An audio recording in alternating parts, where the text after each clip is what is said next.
Wow, what a headline from CNBS. People want a Tesla. They don't necessarily want a steaming pile of electric vehicle, said a Wall Street Journal writer.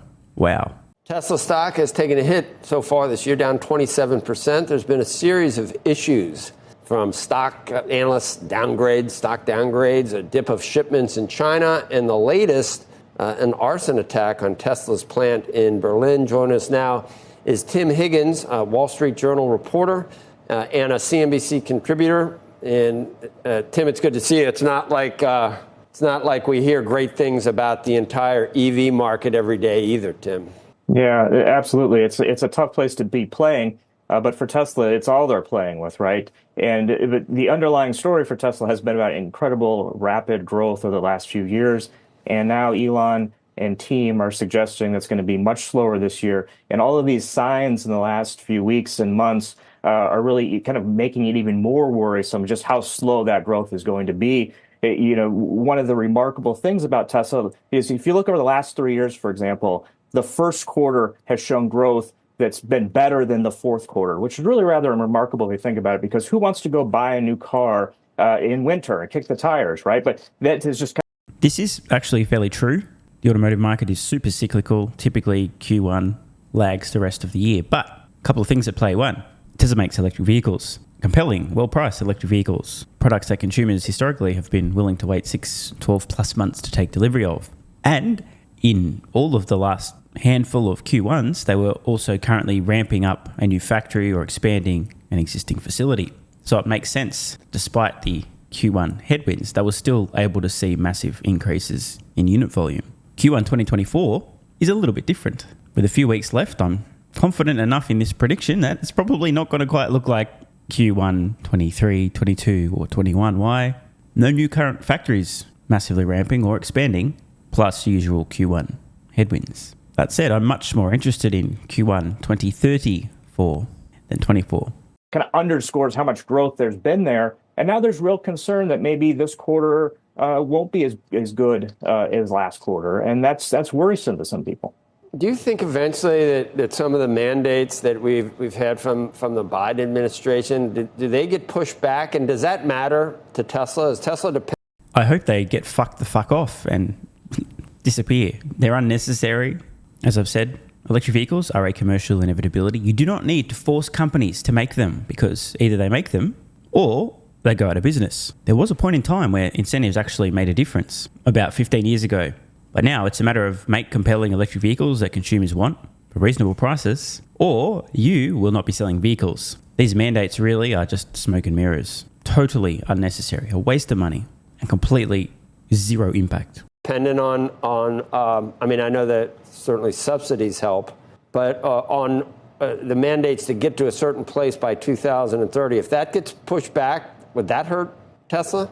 Well, the tax breaks that have been passed certainly help make these cars more affordable for Tesla. Now we've seen them expanded, so Tesla has them again. Without a doubt, that helps as Elon fights to get every penny of cost as he can out of those vehicles. But he has argued in the past that he's not dependent upon these sorts of things, that his goal at Tesla is to make a vehicle that is cooler, is better than a gas car, and that will be what appeals to people and drives kind of that EV transition. And in a lot of ways, better and more affordable. Shout out to Tesla's secret master plan.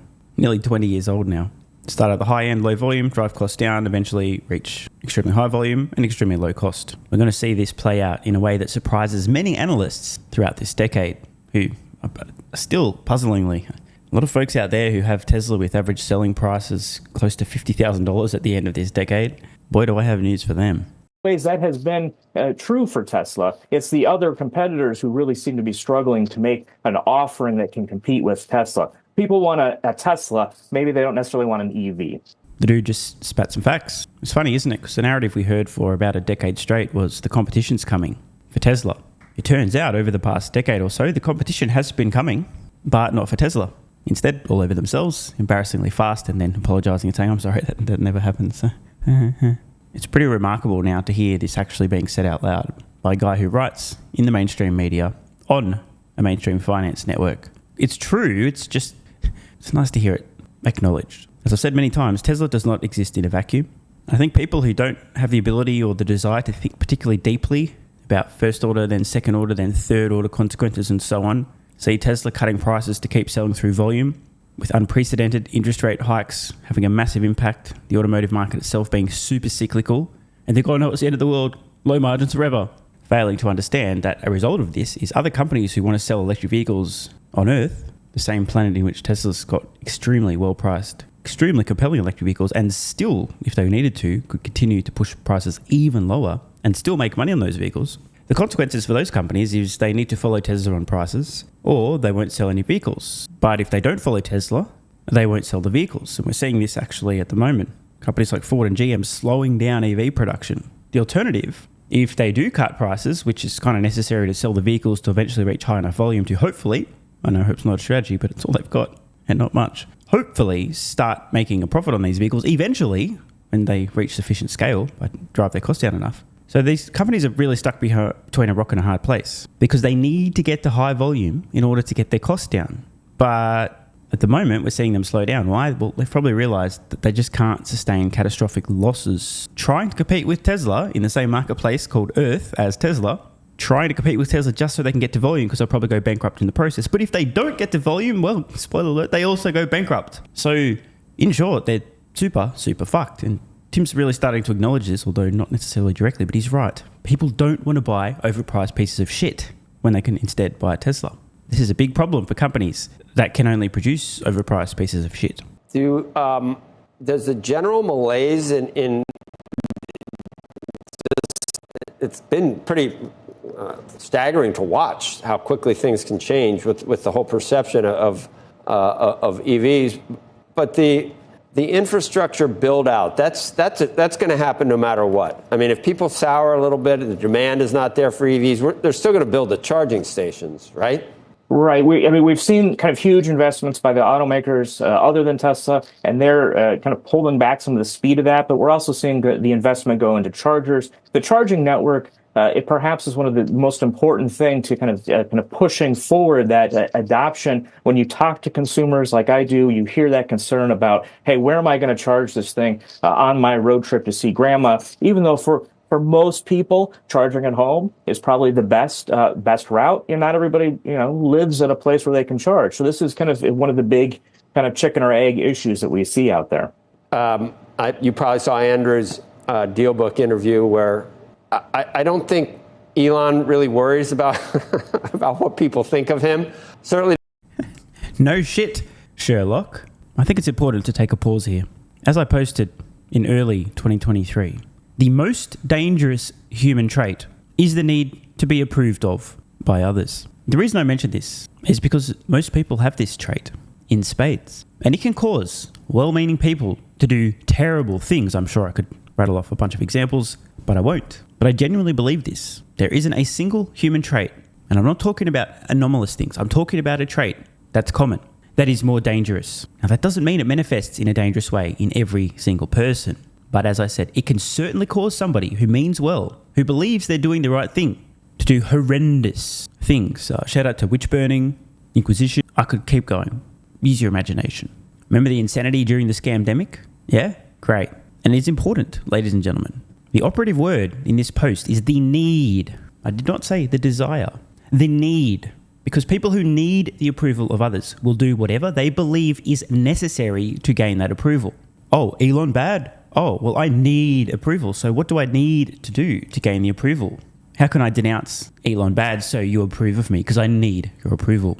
By the way, folks, especially to the men in the room, which is the majority of the audience, the reason I specifically address the men is there's major temperamental and personality variation between men and women on average. Women become very vulnerable when they have children. Therefore, there is a bit more of a bias for women to be approved of by the tribe, so to speak, because if she's not, she gets kicked the fuck out. She starves, her baby dies. Big problem. It's in our evolutionary roots. So to a degree, I think a lot of women get a bit of a pass on this. Hashtag misogynist. Men, on the other hand, if you live your life trying to gain the approval of others, to please others, you're a fucking pathetic pussoir. Grow a pair, you little bitch. Jason DeBolt chimed on this and spat some facts. Nailed it. This always leads to misery. Elon bad replied to this, saying, great point. Thanks, Elon. I know. Later that same year, I had more thoughts. Reposting this from Musk. There seems to be an innate need that some people have to find a socially acceptable thing to hate. And the reason, of course, as I explained in my post, holy shit, a lot of people saw this. 25, and I didn't realize that. Wow. So this post was seen by 25 million people. Unexpected. My post was, since humans have massive negativity bias, e.g., one bad is 10 times worse than one good, those who need, again the operative word, need, those who need the approval of others use hating bad, in quotation marks, use hating bad things as a shortcut for approval over supporting good things, because hate gives 10x returns. The more desperate for approval, the stronger the hate for whatever is deemed bad. I added.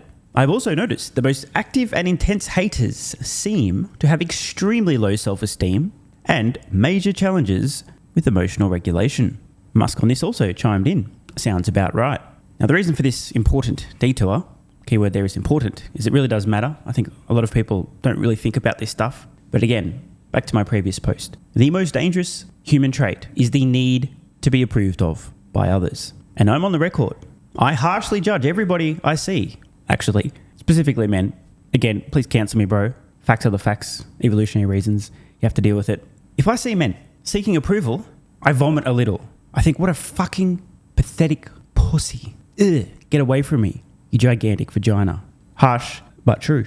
And the reason I say such things on this channel, shut up, just talk about Tesla, is to challenge the men in the room to grow a fucking pair of balls and stop being pussies. The world would be much better for it. So back to Joe, who seems to recognise that Elon doesn't give a fuck what you think about him, something that deserves a great deal of respect. He doesn't worry about what Bob Iger thinks of him. I remember you probably saw that. So what can you tell me? It was a New York Times report. What do you know about Elon Musk meeting at Mar-a-Lago with former President Trump? So it would be a natural partnership. We've seen the evolution of Elon Musk since taking over Twitter, since kind of this idea that he's kind of against the idea of the woke mind virus, that idea of being over politically correct, over kind of liberal leaning. And you saw really last May or so kind of his kind of moving more and more into politics, almost trying to be a ringmaster, if you will, in that kind of road to the White House, whether it was kind of welcoming the DeSantis campaign into the big fight, or hosting other candidates on his platform. As we've seen the field narrow to Trump, if you're like Elon Musk, and clearly he's voiced opposition to Biden, Trump would be the pragmatic choice at this point. And the question would be, what can they both get out of it for each other, right? They're both very transactional. Elon has a lot of business with the government, and Trump, could use probably some allies in that fight on the social media world, where Elon can kind of amplify with his echoverse all of these kind of thoughts and political messages. And they both have been known to tweet first and ask questions later, too, I think. Absolutely. I mean, here are two men who have really mastered the art of the tweet, right? I mean, embracing populism in a way that is remarkable. Some wacky, both of them, it is weird. There may be more similarities than differences. And that union thing with, not inviting Elon to the idea that you don't invite the biggest EV maker, the transformative EV maker to an EV, it's ridiculous. Yes, the old EV summit. Tesla being snubbed. The extremely cognitively sharp, totally not corrupt, definitely in control President of the United States claiming that GM didn't matter. This was quite a moment, by the way. To see the pennies start to drop, especially in the comments here. Wow, that's a bit weird.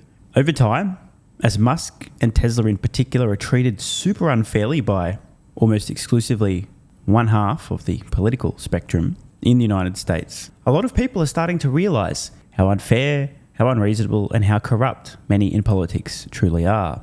It's pretty clear that Musk, A, gives zero fucks what people think about him, and B, also has an extremely strong sense of justice, what's fair and what's right. A lot of snowflakes can't handle this. A lot of butthurt babies crying, "Oh, let's stop him." But again, newsflash, the dude ain't gonna change. And leading up to the presidential election in the US this year, you can expect the man to wade in on a lot of important topics that most people in his position do not have the balls to even mention. Case in point, Musk reposting this with an apt description. Just to be clear, this is a video of Joe Biden, according to the OP here, it's accurate by the way, I have watched the clip, the president is cowering to his base, as in voter base, and showing deference to a man who deserves none. This man is an illegal immigrant, right? Somebody who entered the United States illegally, who brutally murdered this woman. An illegal immigrant, somebody who entered the United States illegally, is not legally allowed to be in the country, should not be in the country, murdered a US citizen, a 22-year-old woman. And I just can't believe this is real life. I noticed the look of surprise on your face when you walked into the chamber and you saw Congresswoman Marjorie Taylor Greene. It was priceless. You feigned shock at seeing her. But during your response to her heckling of you, you used the word illegal when talking about the man who allegedly killed Laken Riley. An undocumented person. And I shouldn't have used illegal. It's undocumented. And look, when I spoke about the difference between Trump and me, one of the things I talked about on the border was... I mean, is this actually real life? This pile of excrement, when describing somebody who brutally murdered a US citizen, an illegal immigrant, brutally... I shouldn't have said illegal, undocumented. Where's the condemnation? I mean, what the fuck is this guy thinking? I'm just kidding. He's not thinking, of course, because he can't. His brain stopped working. But the people that are telling him what to do and think and say have told him, no, you can't use that word illegal anymore, Joe. We need to call them new arrivals, undocumented. Remember, war is peace, ignorance is strength, freedom is slavery. The way he talks about vermin, the way he talks about these people polluting the blood. I talked about what I'm not going to do, what I won't do. I'm not going to treat any of these people with disrespect. Even if they murder a United States citizen. What the fuck, bro? What is going on? Do you understand why Musk is wading into this stuff? This fucking guy could get re-elected. Millions of people have flooded into the United States illegally. Millions of people since Biden took office. Many millions. And not all of the people flooding through illegally, keyword there illegally, are the best people. This isn't the first, nor will it be the last incident. If you're not going to disrespect a criminal who murdered a US citizen, I mean, oh man. Look, they built the country. The reason our economy is growing. We have to control the border and more orderly flow, but I don't share his view at all. Another topical post here. Musk reposting this. When is enough enough? This from End Wokeness. Great account, by the way. California's most insane bill yet? Meet AB 2031, a new bill just introduced by an absolute psychopath. The bill seeks to grant illegal, as in illegal immigrants, people who have entered the United States illegally. The bill seeks to grant illegals convicted of serious and violent crimes with legal assistance, such as helping them avoid deportation. These services will be paid by taxpayers. Are you fucking kidding me? What is this clown world? But Elon, stop talking. This is not important. My Tesla stock, Elon. Anyway, don't want to raid on anyone's parade, but there's got to be a lot more of this stuff, and I am all for it. Nothing I respect more than a guy with a pair of balls who actually uses them, and nothing I respect less than a guy who doesn't have a pair, or does, but never uses them. Over and out. Want more content?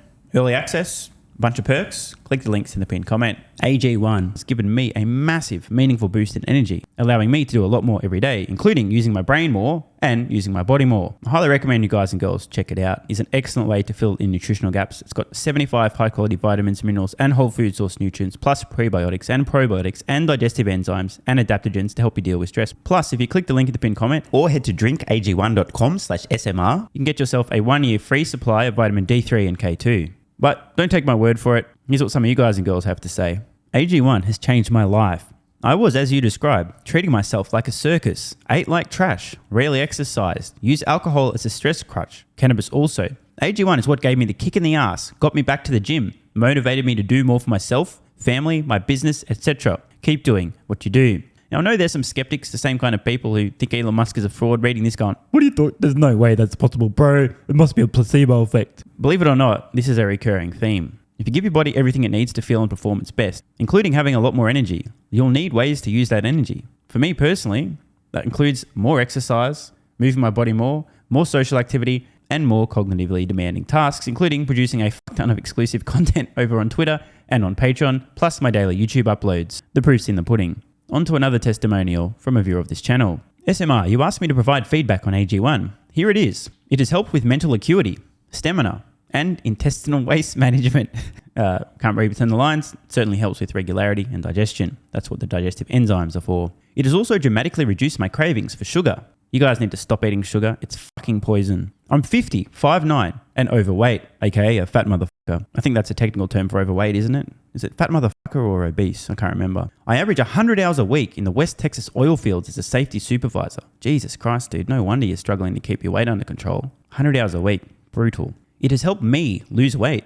It is not an appetite suppressant. It can help fat people suppress cravings, and motivation to be healthier is critical for changing your diet. Love you, brother. Again, this is a great point. It's something people really don't seem to grasp. If you have more energy, everything becomes easier. It's like turning on easy mode for life. A few years ago, before I was taking AG1, my health was trash. I was struggling to get through the day, had afternoon fatigue. The last thing I wanted to do was either use my brain or move my body. Didn't have the energy. Now, my biggest struggle every day is figuring out ways to use that energy. I'm exercising way more, doing a lot more with my friends and family, and of course, my work output has increased substantially. And you can fact check me. Check out the average length of my videos I was posting to YouTube 3 years ago. Need I say more? And one final testimonial. Love this one. Okay, here's the deal for me with this AG1 shit. I'm 41 years old and not the type to eat, drink, smoke, or sleep healthy, so I was skeptical. That being said, here's what I experienced. Day 1, meh. Day 2, afternoon fatigue was about 45 minutes late. Day 3, 0 afternoon fatigue. Day 4, 0 afternoon fatigue plus extra energy. Day 5, again, 0 afternoon fatigue plus energy, wondering, what the fuck, really? See, this is the thing, right? The results for many people are just almost too good to be true. This is the same experience I had. My afternoon fatigue just vanished out of nowhere. I'm like, wait, what the fuck? Why am I not tired in the afternoons anymore? Surely, it's not that AG1, is it? Turns out it was. Day 6 and 7, same thing. Day 8, same thing. Plus, I had the want to get things done around the house that I normally would slack off and not get done. Again, the point, extra energy, you'll need to use it, you'll find ways to use it. Day 9, 10, and 11, and today is day 12.